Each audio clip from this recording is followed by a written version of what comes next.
क्या अमेरिका की नई जांच से भारत की 1.6 अरब डॉलर की सोलर इंडस्ट्री को तगड़ा झटका लगेगा?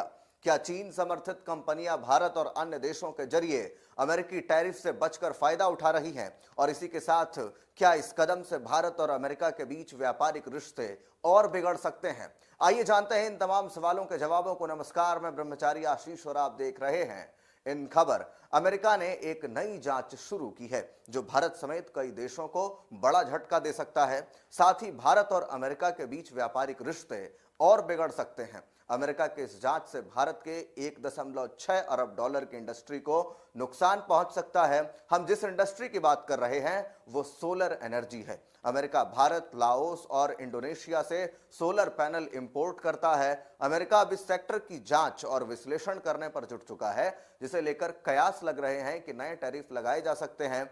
खासकर भारत पर इसका असर ज्यादा पड़ सकता है क्योंकि अमेरिका ने भारत पर पहले से ही 50% टैरिफ लागू किया है। अमेरिकी इंटरनेशनल ट्रेड कमेटी यानी आईटीसी ने शुक्रवार को सर्वसम्मति से जांच शुरू की, जो इस दावे पर फोकस है कि चीन सपोर्टिव कंपनियां मौजूदा टैरिफ से बचने और अमेरिकी बाजार में दबदबा बढ़ाने के लिए बाकी देशों का यूज कर रही हैं। आईटीसी ने अपने तर्क में कहा कि भारत और अन्य देशों से कम लागत वाले आयात में बढ़ोतरी हो रही है, जिस कारण घरेलू उत्पादन में कमी आ रही है और क्लीन एनर्जी में अरबों डॉलर के निवेश को खतरा हो रहा है।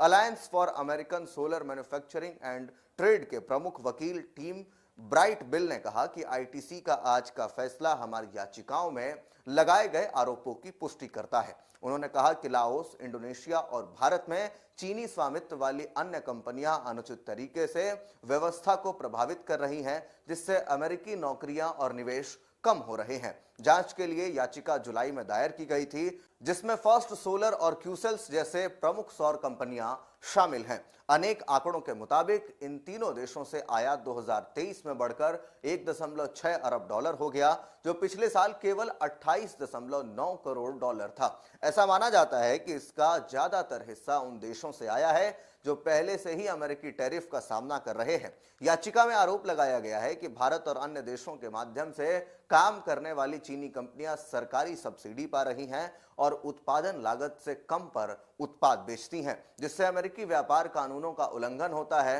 हालांकि जांच तीनों देशों पर फोकस है, लेकिन भारत जो पहले से ही अलग अलग टैरिफ और वीजा प्रतिबंधों को लेकर अमेरिका के साथ तनाव में है, अब उसके लिए एक और बड़ा झटका ये हो सकता है। अमेरिकी वाणिज्य विभाग अब अपनी समानांतर जांच जारी रखेगा, जिसमें सब्सिडी रोधी टैरिफ पर शुरुआती फैसला 10 अक्टूबर तक आने की उम्मीद है और अंतिम फैसला 24 दिसंबर तक आने की उम्मीद जताई जा रही है। तो ऐसे में जहां भारत एक तरफ खुद ही 50% टैरिफ से जूझ रहा है, वहां इस जांच के बाद कहीं ना कहीं भारत के ऊपर एक और तलवार जो है अमेरिका की तरफ से लटकती हुई नजर आ रही है। ऐसे में अमेरिका के इन कदमों को लेकर के आप क्या कुछ सोचते हैं, कमेंट बॉक्स में जरूर बताएं। बाकी के अपडेट्स के लिए देखते रहिए इन खबर। धन्यवाद।